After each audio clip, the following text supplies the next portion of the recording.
This is Talks, where people speak to people about crafting brands and the power of storytelling.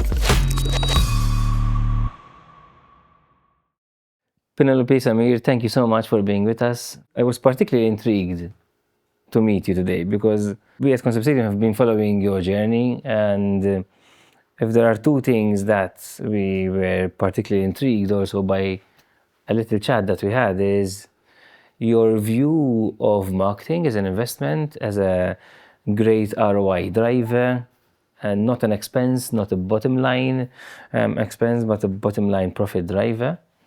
And I would say allow me to call it responsibility towards the beauty community, that you are building this B2C and potentially a B2B community in kind of showing how to scale up a business. And today I'd love to talk to you about scaling up a business. Most business owners, ourselves included, went from the startup phase to the scaling up phase. There's the honeymoon period, what I love to call the honeymoon period of business, and then you start effectively going through this journey. But let me start with a bit of a personal question, if I may. So you are coming from Brazil, so from Latin America and from the north of Sweden, respectively.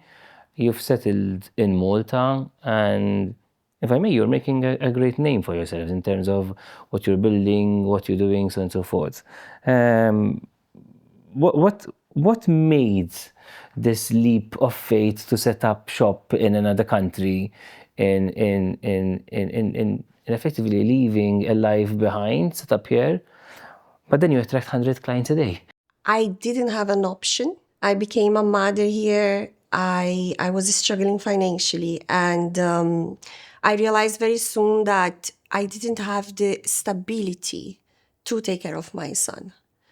I ended up losing the custody of my son because I didn't have that means. And I found myself in a moment where I needed to do something. I needed to build stability and independence to be able to have my son. And it was pretty much, it started in this way, but it was the best thing that happened to me. Because in the end, I decided to learn one skill, which was to do brows. And from that skill, we started scaling. First of all, allow me to thank you for sharing this personal element. I think you actually went into another topic that we're actually discussing as we speak, which is this sometimes the blurry or non-blurry line between the personal journey and the professional journey. I'm one of the firm believers that really believe that the two are intertwined, and that some of the challenges of life could lead to a win in business or vice versa. In terms of business scaling, maybe Samir, is a question for you. So Penelope is the face of the brand, face and name of the brand actually. But obviously to run a business like this, you need to build a system.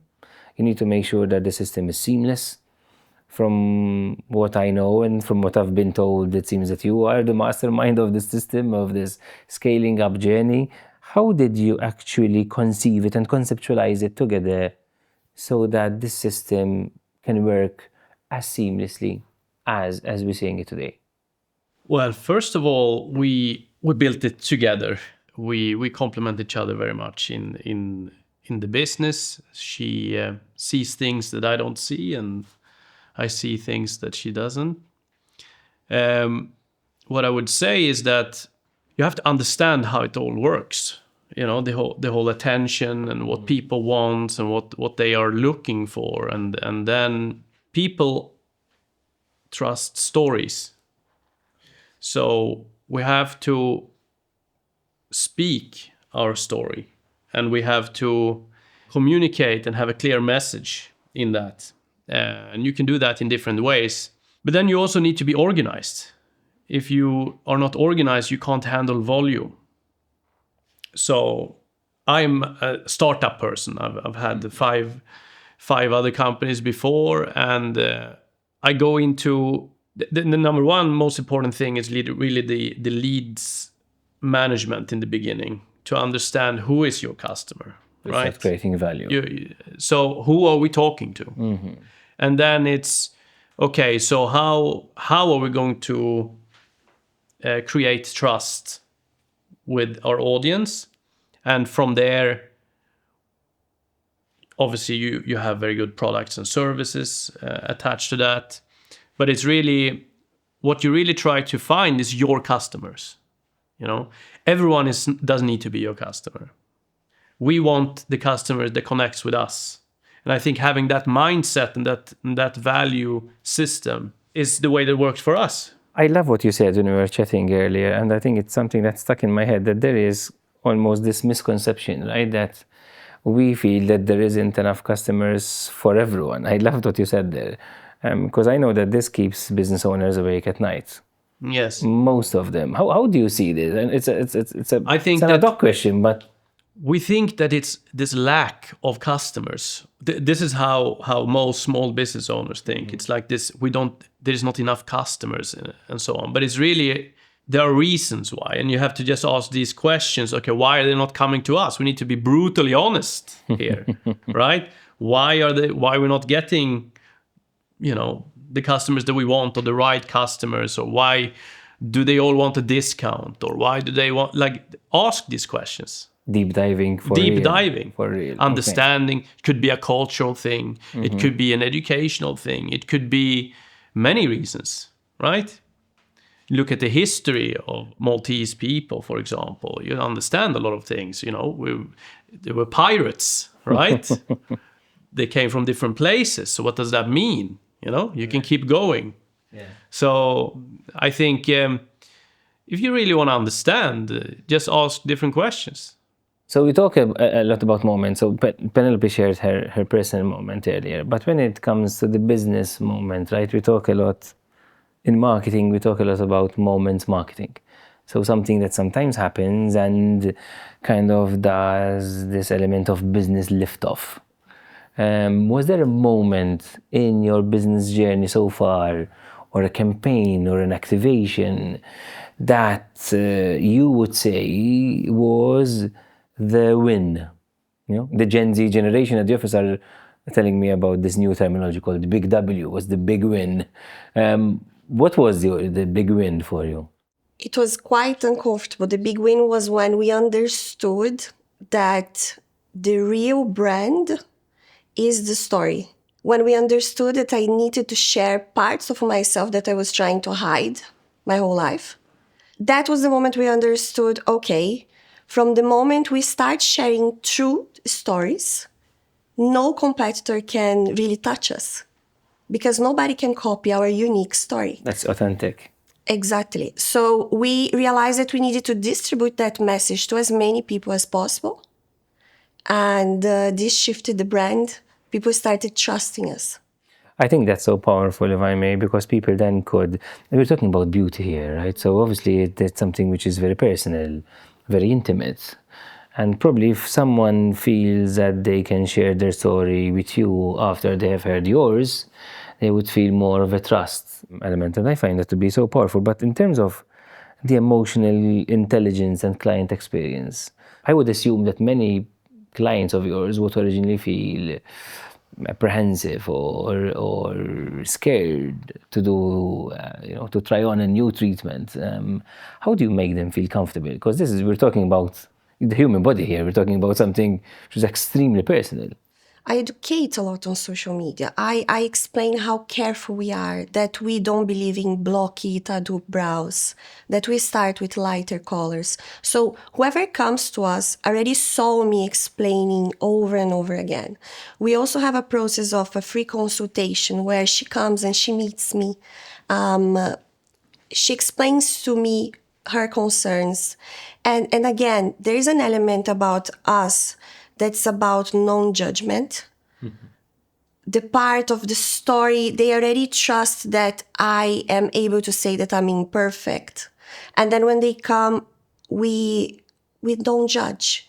We see that woman for who she is, and exactly the imperfect parts that she wouldn't deserve to be treated beautifully is what makes us admire her, makes us honor her. So it's a feeling of they're welcomed here for who they are. Are you also feeling, Penelope, that you are also building or shaping the identity of these women? Because from what you're explaining to me, you actually remind me of a campaign about real beauty, a global campaign about real beauty, about how people feel, about how they understand themselves. But from what you're telling me, also from your personal journey, this element of beauty treatment that can potentially shape your identity. Your identity can then shape the way you act in an interview, the way you effectively start attracting more income your way, and the way you feel on a daily basis. You know, the beauty of self-well-being. Are you feeling that you're going beyond beauty in that element? 100%. This is what we decided to do since day one. It was never only about the outer beauty. It was always about how that woman feel about herself.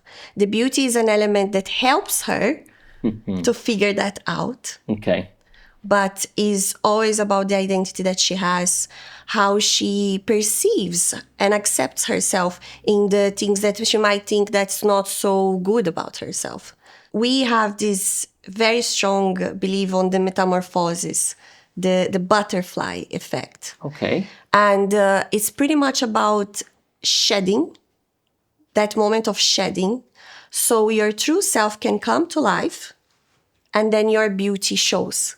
So every client that comes to the clinic, we mention about this process of letting it go what doesn't serve you.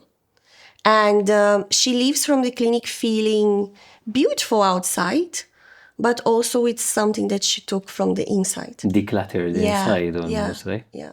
Back to scaling up a business, Samir, I'm really intrigued because you told me you've built 5 businesses. And obviously this journey from startup to scaling, right, in terms of business ventures, what have you seen to be the common denominators of success or failure in terms of the business journeys? What would be the element that would keep business entrepreneurs stuck when they're trying to scale the business in Malta or elsewhere, for that matter? I would say it's a lot of limited beliefs, like saying everything that costs money is an expense. I can't do this. This is we hear this a lot in our educational courses. It's like, but how? I can't do this.